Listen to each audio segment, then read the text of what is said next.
I don't really know why I'm writing this. Maybe to understand myself or to make sense of the mess I made. Or maybe because I just need someone, anyone, to know how it all happened. My name doesn't matter. You can imagine me however you want. Late 20s, maybe. The kind of woman who looks like she's doing fine from the outside, steady job, rent paid on time, decent friends, but has a quiet desperation she hides behind smiles and small talk. I live in a city that never stops moving, but somehow I've been stuck for years.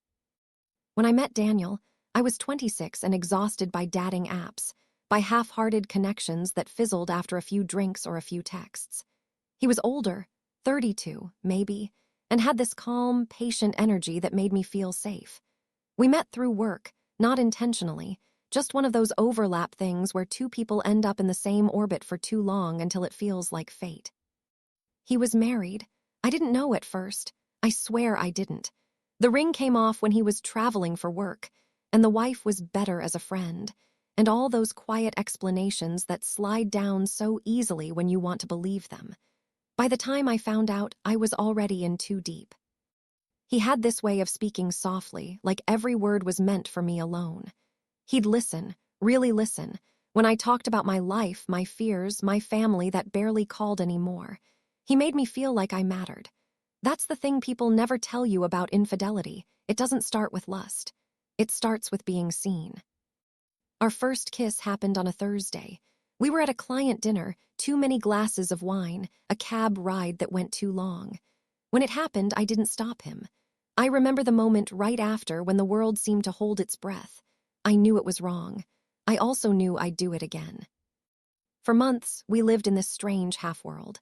I was his secret. He'd text me good morning before she woke up, send me photos of hotel rooms that could have been anywhere. I told myself it didn't matter, that I wasn't in love, that it was just comfort. But then there were the small things, his hand brushing mine in public, the way he'd look at me when he thought no one noticed, and I started to believe there was something real. There's a kind of delusion that comes with loving someone you can't have. You build your whole emotional world out of fragments. A text, a stolen weekend, a memory replayed until it feels solid. I thought I could live like that, half loved, half seen, but I started to come apart. He promised he'd leave her. Of course he did. They always do. And I wanted to believe him even when the timelines kept shifting, after the holidays, after her birthday, after things settled down. Every new excuse carved another hollow inside me. I started sleeping worse, eating less, scrolling through his wife's social media like a masochist. She was beautiful in that effortless way that makes you hate yourself. Smiling, surrounded by friends, unaware, or maybe pretending not to be aware of what was happening behind her back. I told myself she must not love him the way I did, that if she did, he wouldn't have found me. The first time it broke was when she found out. He told me in a whisper over the phone, the kind of panic you can hear in someone's breathing. She'd gone through his messages, saw everything. He said he was sorry, that he loved me, that he needed time. I waited. 2 weeks, then 4, then nothing. One day, he just stopped calling. I learned through a mutual acquaintance that he and his wife were working things out. And that was that. No explanation, no closure, just silence where he used to be. The thing about being the other woman is that you become a ghost twice, first to the person you love and then to everyone else. Nobody wants to hear your heartbreak. You were the mistake, the cautionary tale, the villain in someone else's story. I tried to move on. I dated, I smiled, I pretended I'd learned something. But every time someone touched me, I thought of him. Every time I started to care, I pulled away. Months later, I saw him again. It was at a cafe near my office. He looked normal, like nothing had happened. Like we hadn't burned through each other's lives. He smiled, said hello, asked how I was. I wanted to scream. I wanted to tell him that I still dreamt of him, that I still hated myself for loving him. But I just said, I'm fine. He told me they'd had a baby. He showed me a photo, his face glowing with pride. I smiled. I congratulated him. And then I excused myself and cried in the bathroom until I couldn't breathe. That was the day something broke for good. Not in a tragic, cinematic way, just quietly.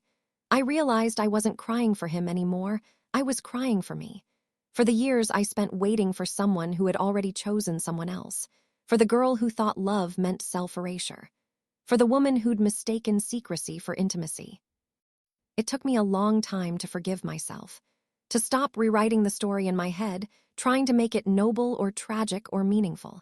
It was messy and selfish and human. Now, when I think about him, it's like remembering a fever dream. The way you remember being sick, not because you miss it, but because you survived it. And maybe that's what this post is. A reminder that sometimes the person you destroy yourself for was never yours to begin with. That closure isn't something they give you. It's something you take back when you finally stop waiting.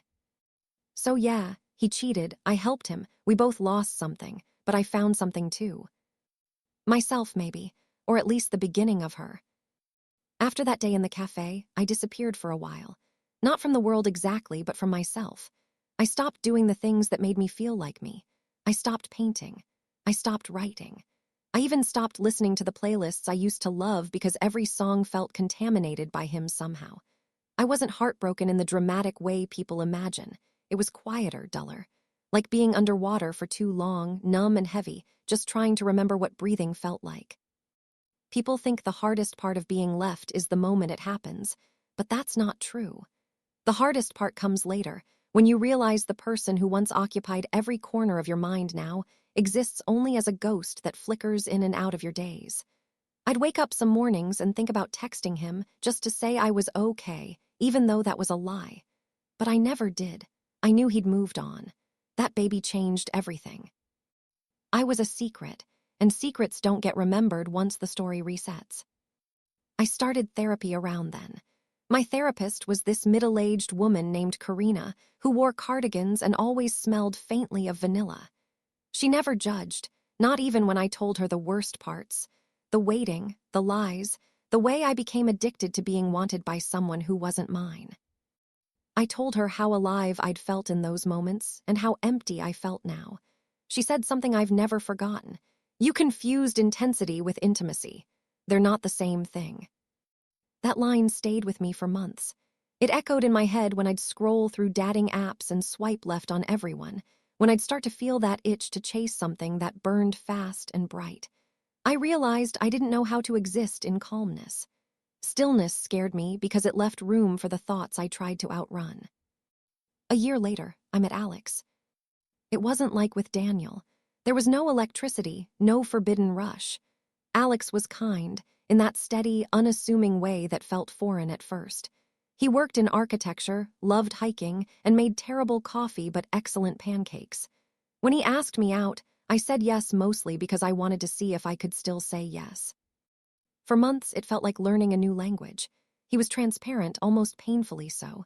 If he was running late, he told me why. If something upset him, he said it. I wasn't used to that. I kept waiting for the twist, the secret, the half-truth. I'd catch myself checking his phone screen when it lit up, bracing for a name that never came. Once, I even asked him outright if he was seeing anyone else. He laughed, not cruelly, just softly, and said, "No, I'm not. But if you ever need to look through my phone to feel safe, you can." That broke me a little, not because I wanted to check, but because he offered. I wish I could say I immediately fell in love with him, but I didn't. Love didn't happen in a single, cinematic moment this time. It came slowly, through small, ordinary gestures. The way he always refilled my water glass without asking. How he never interrupted when I talked. How he looked at me like he saw who I'd been, who I was, and didn't try to fix or change either version. And yet, part of me resisted. There's a strange comfort in chaos once you've lived in it too long. I'd catch myself picking fights over nothing, pulling back when things got too good. One night, after I accused him of being too distant for forgetting to text during a meeting, he just sighed and said, "You're not fighting me, you're fighting your past." That night, I cried in his arms, not because of him, but because I finally realized how much of me was still stuck in what Daniel had done. How much of my worth I'd tied to being chosen. Over time, something softened. I started to trust again, inch by inch. We moved in together after 2 years. The first night in our new place, I unpacked a box of old journals I hadn't opened in years. One of them was from the time I was with Daniel. I almost threw it out, but instead I sat on the floor, reading the words of a woman who sounded both familiar and foreign. The way she begged for scraps of affection. The way she mistook pain for passion. I cried for her, not out of pity, but out of forgiveness. Alex found me there, sitting cross-legged on the floor, surrounded by pieces of my old life. He didn't ask questions. He just sat behind me, wrapped his arms around my shoulders and said, "You don't have to carry all of it." It's strange how healing doesn't happen all at once. It sneaks up on you. One day you realize you're not checking your phone every hour. You're not rehearsing conversations you'll never have. You're just living, breathing, existing without waiting for the next heartbreak. I married Alex 3 years later. It was a small ceremony, 20 people, soft music, city lights glowing through the windows. No grand declarations, just quiet promises that felt real. When he said, "I do," I believed him in a way I never could have believed anyone before, because I finally believed myself. Sometimes, when I lie next to him at night, I still think about Daniel, not in longing but in gratitude. For the lessons, the scars, the brokenness that forced me to rebuild. He taught me what I didn't want. Alex taught me what I deserved. And maybe that's the truest thing about love. It doesn't erase the hurt that came before. It just teaches you to live alongside it, softer this time. If you told me back then that I'd ever find peace, I would have laughed. I thought I'd be haunted forever. But now, in this quiet apartment, with someone who loves me without conditions, I know peace isn't loud. It's not a grand revelation. It's the moment you stop looking for the next heartbreak and realize you've already survived the last one. It's the morning light spilling through the curtains. It's the sound of someone breathing next to you who never made you a secret. It's the weight of your own forgiveness. And that finally feels like enough. It's been 7 years since that day in the cafe, and 5 since the wedding. Sometimes I still open Reddit when I can't sleep.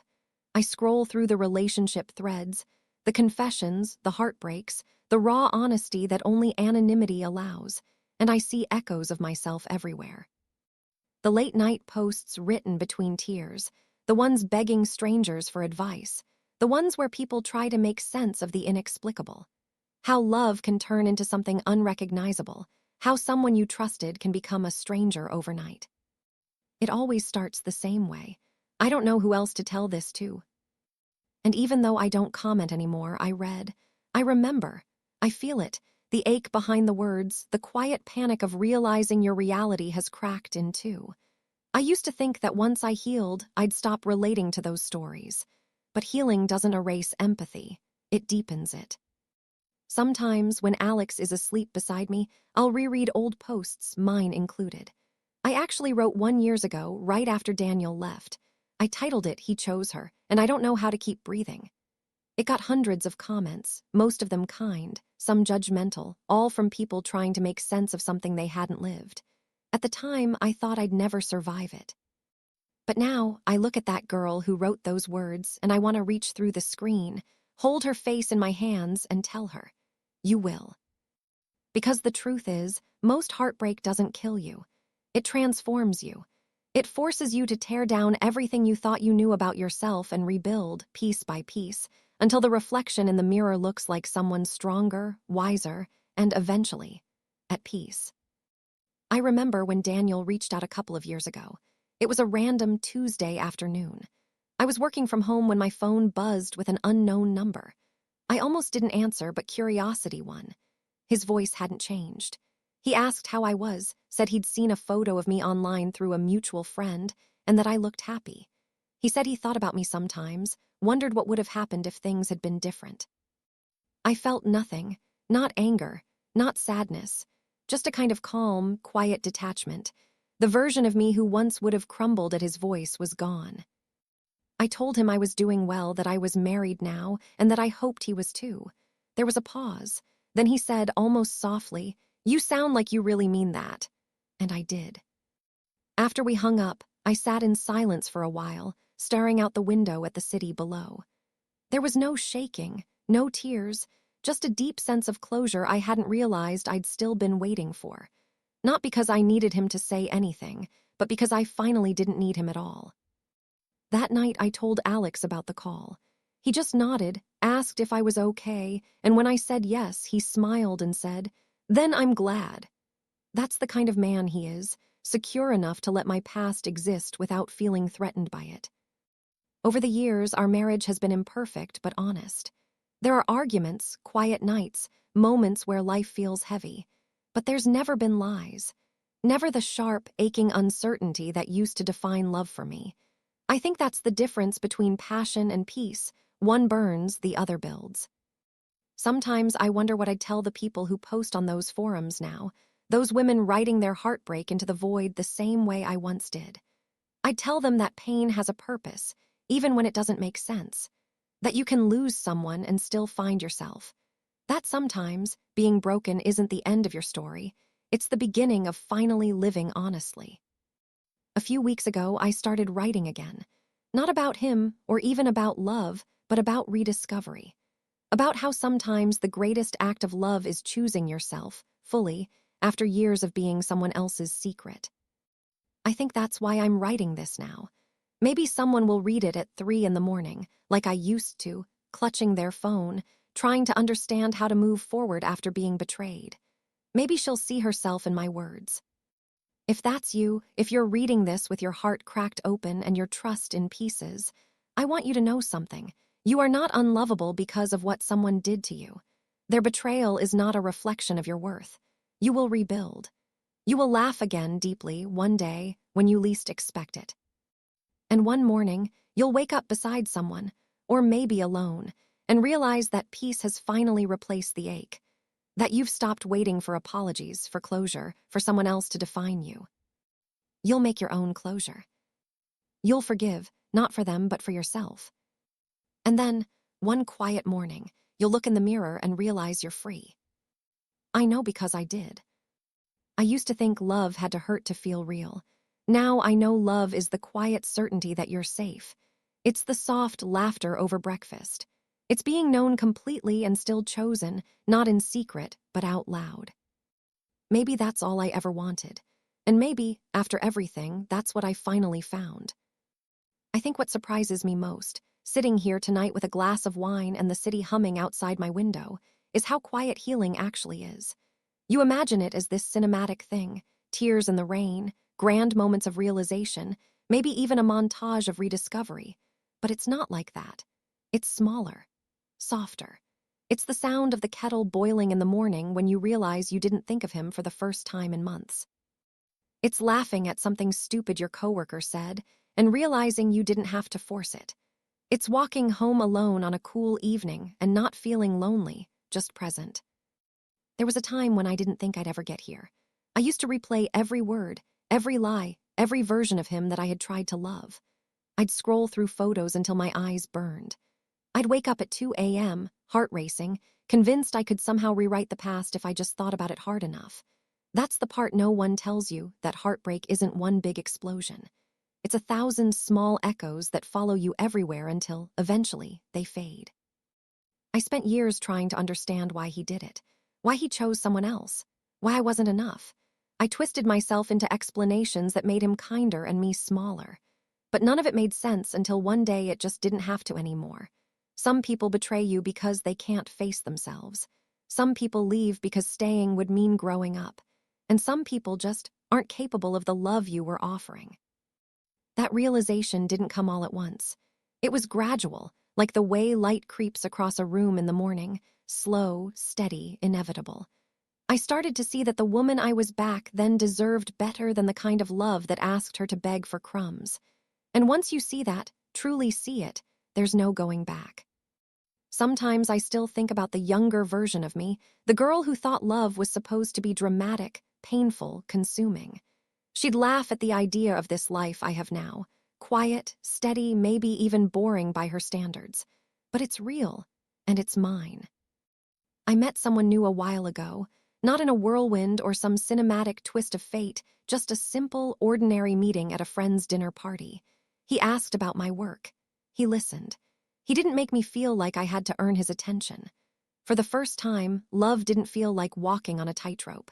It felt like standing on solid ground. But here, the truth, Even now, when things are good, I sometimes catch myself waiting for the other shoe to drop. That's what betrayal does. It leaves a residue, a quiet hum of distrust that takes years to silence. I don't think it ever goes away completely. You just learn to live with it. You learn to remind yourself that this is different, that you are different. A few months ago, I ran into my ex. It wasn't planned, just one of those cruel coincidences life throws at you. He looked older, tired maybe. We exchanged the kind of polite conversation that two people who once shared everything now have to force. He said he was sorry again, though not for anything specific. I nodded, smiled, and told him I forgave him. It wasn't a performance. It wasn't even for him. I said it because I finally meant it. When I walked away, there was no cinematic music, no dramatic closure, just a kind of quiet that felt like peace. That's when I realized that closure doesn't come from someone else's apology. It comes from deciding you no longer want to carry their ghost around. And that's what I've done.